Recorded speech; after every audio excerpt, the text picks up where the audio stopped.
अस्सलाम वालेकुम दोस्तों, ये वीडियो बहुत ही अहम है क्योंकि मैं बात करने वाला हूँ इसके अंदर एनटीए की जो नौटंकी हुई ना 1.5 महीने तक, जो जिस तरह से ये नौटंकी की गई है एंट्रेंस एग्ज़ाम लेने की, कई सारे बच्चों को इससे बहुत ज़्यादा दिक्कत हुई होगी। कई सारे पॉइंट्स मेरे माइंड के अंदर हैं जो मैं आपसे इस वीडियो में डिस्कस करने वाला हूँ और आप इस वीडियो को ज़रूर शेयर करें क्योंकि बहुत सारे बच्चे बहुत परेशान हो गए होंगे। कई बच्चों के एग्ज़ाम छूट गया, उनको पता नहीं चल पाया कि उनके एग्ज़ाम की डेट कब आ गई।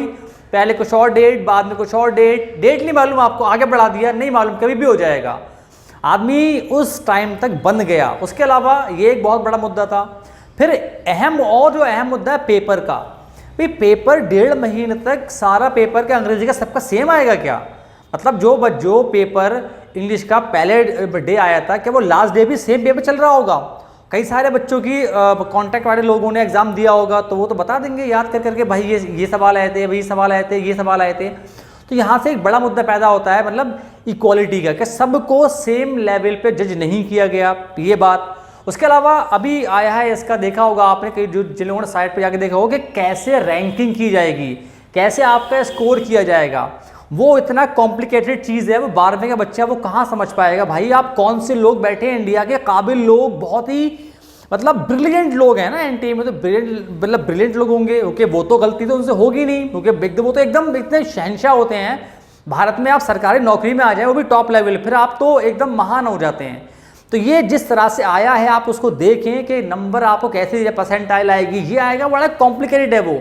12वीं का बच्चा उसको अपने आप 95% बच्चे उसको अपने आप नहीं समझ पाएंगे। जो बच्चे बिहार से आते हैं और जो मतलब हिंदी बोर्ड से हैं, मतलब हिंदी मीडियम से हैं, वो उनके लिए उसको समझना बहुत मुश्किल होगा। जिस तरह से आपको रैंकिंग या मार्किंग या जो भी ग्रुप बनेगा वो होने वाला है। उसके अलावा एक और पॉइंट दोस्तों जो बहुत ही अहम था कि अगर आपको आंसर को चैलेंज करना है, आप सोचे आंसर को चैलेंज करने के लिए आपसे 200 रुपये मांगे जा रहे हैं, वो भी नॉन रिफंडेबल। ये क्या है भाई? What is this? बच्चा कहाँ से देगा? गलती आप करें, आपकी गलती हमें पता है, हम आपकी गलती को बताएं, उसको रिपोर्ट करें और 200 रुपये दें, और आप गलती से कर दो 200 रुपये खा जाओ हमारे। भाई इतने गरीब कब से हो गए भाई? 200 रुपये कोई 2 रुपये नहीं है भाई ये। और आप चलिए आपने ले लिया, उसमें ये होता है कि बहुत सारे बच्चे बिना बात के रिपोर्ट कर देंगे, चलिए ठीक है आपकी बात मान लेते हैं। लेकिन अगर आपकी गलती साबित हो जाए तो पैसे वापस करिए। आप कह रहे हैं नॉन रिफंडेबल, इसका मतलब आप चाहते नहीं हैं कि बच्चे उसको आगे रिपोर्ट करें। अगर मान लीजिए आपके 5 सवाल में गलती है तो बच्चा आपको 1000 रुपये किस बात के लिए देगा?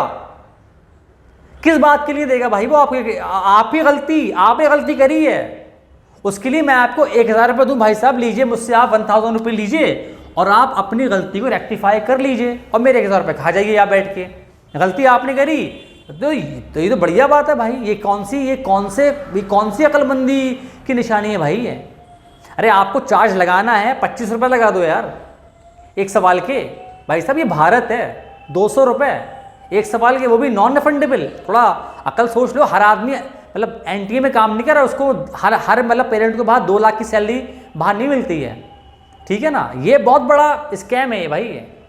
उसके अलावा दोस्तों कुछ बातें मैं आपको और करना चाहूँगा। बहुत दिन से मेरे दिमाग में ये बात है क्योंकि ऐसा भी सुनने में आ रहा है कि 40% बच्चों ने एग्ज़ाम छोड़ दिया। सोच के देखें आप, 15 लाख बच्चों में लगभग 40%, 6 लाख बच्चों ने एग्ज़ाम छोड़ दिया। क्यों? क्योंकि किसी को एडमिट कार्ड नहीं मिला।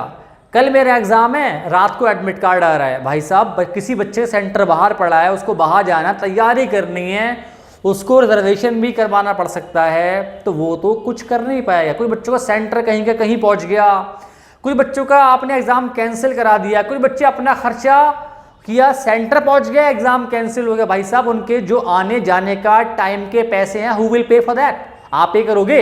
अरे आप नहीं करोगे, आप तो काबिल हो ना, हमने कर दिया, अब आप पे करो, भुगतो। अब आप, हम सरकारी हैं, हम पे नहीं करेंगे, आपको भुगतना है, आप पे करिए। हमारे समय की वैल्यू है, हमारे सबकी वैल्यू। आप जो है जो जनता है ना, जो स्टूडेंट हैं, वो आपके उनकी कोई वैल्यू नहीं है, वो पागल लोग हैं। वो तो जाएंगे क्योंकि उनकी अटकी हुई है ना। भारत में क्या होता है, अटकी हुई है आपकी, आप तो असली नहीं बस भी आओगे, ऐसा आप सुना होगा ना आपने, वही वाली ये बात है। बच्चा गया, उसके माँ बाप गए, लेके गए, पैसा खर्च करा, गाड़ी में गया, बस से गया, ट्रेन से गया, खाना पिया, आया जाया, समय ख़राब किया, पहुंचा, भाई साहब एग्ज़ाम कैंसिल हो गया। अरे कौन पे करेगा उसके लिए? तो कोई पे करने वाला नहीं है। फिर एडमिट कार्ड का नहीं मालूम कि कब आएगा, सेंटर पता चल रहा है आपको 4-5 घंटा पहले या एक दिन पहले, किसी बच्चे सेंटर बाहर पड़ा है, दिक्कत हो गई उसको। ये बहुत बड़ी दिक्कत इसके अंदर इस बार रही है। फिर एक बात जो मुझे समझ में नहीं आ रही है कि मतलब आप 1.5 महीने तक एग्ज़ाम ले रहे हो, 1.5 महीने तक, मतलब पूरे भारत में इतने शहरों में इतने सेंटर नहीं कि 15 लाख बच्चों का एग्ज़ाम एक दिन ले लिया जाए। इससे ये बात भी साबित हो गई है। और क्या सबका पेपर सेम आया होगा? मतलब एक बच्चे ने मान लीजिए अगर केमिस्ट्री में बीएससी दिया, या चलिए पहले मान लेते हैं कॉमन पेपर, आपके इंग्लिश के पेपर मान लेते हैं क्योंकि सबका कॉमन होता है ये वाला पेपर, ठीक है।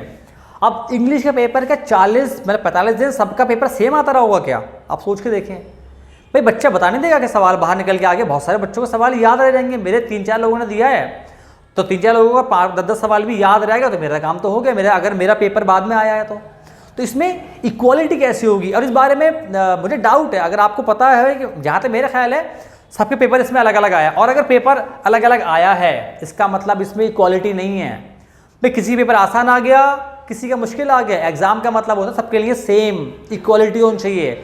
हर आदमी सेम पेपर दे रहा है, यहाँ पर तो हर बंदा पेपर दे रहा है अलग अलग।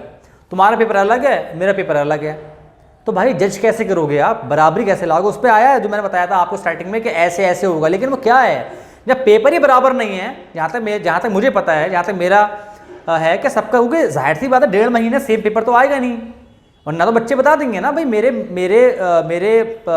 2-3 लोग गए मिलने वाले गए, वो बता देंगे आगे भाई पेपर ऐसा आया था, ऐसा आया था। बस 10-20-30 सवाल भी याद रह गया, मेरा काम हो गया। भाई जनरल पेपर है, याद रह गया बच्चों को, सबका सेम आया, 45 दिन तक सेम तो आया नहीं होगा वो।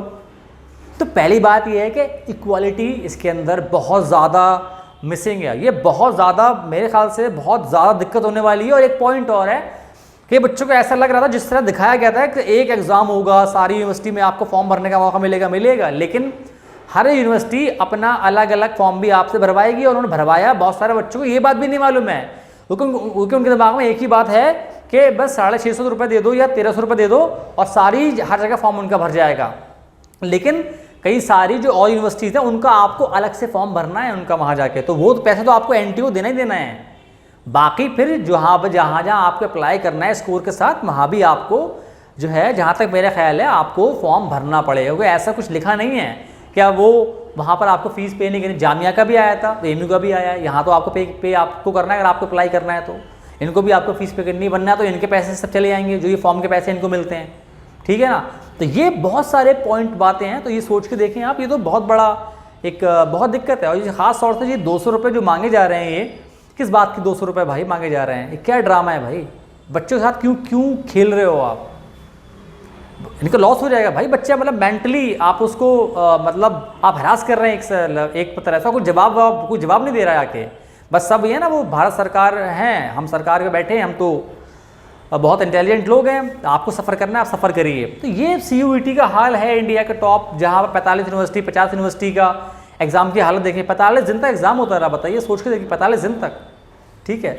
और पेपर कैंसिल के बाद दोबारा नहीं मालूम कब होगा, हो जाएगा। अब आप बैठे रहिए अपना काम वाम, आपको ये पता नहीं है कब आपका आ जाए, आप कहीं जा नहीं सकते। अरे मेरा टेस्ट ना हो जाए कहीं भाई, तो आपने तो बच्चे को बांध दिया भाई एकदम बिल्कुल ही कि भैया आपकी अटकी भी तो आप तो आओगे, अटकी है तो आप आओगे, ठीक है। तो ये कुछ बातें मैंने बताई आपको, आई होप समझ में आपको आई होंगी। इसको ज़रूर आगे बढ़ाएं, लोगों तक पहुंचाएं, इसको लोगों को जागरूक करें आप, ताकि लोगों को बात जो है वो समझ में आए। तो मेरे जहाँ तक मुझे आया समझ में, मैंने बताया आपको वीडियो के अंदर। बाकी अगर आपके पास कोई और इन्फॉर्मेशन है तो आप ज़रूर उसको नीचे दीजिएगा, मतलब जो कमेंट बॉक्स है वहाँ पर बताइए कि आपको क्या दिक्कतें फेस की, आपने क्या दिक्कतें आपको आई। तो इस वीडियो में इतना ही, मिलूंगा आपसे अगली वीडियो में। खुदा हाफिज़।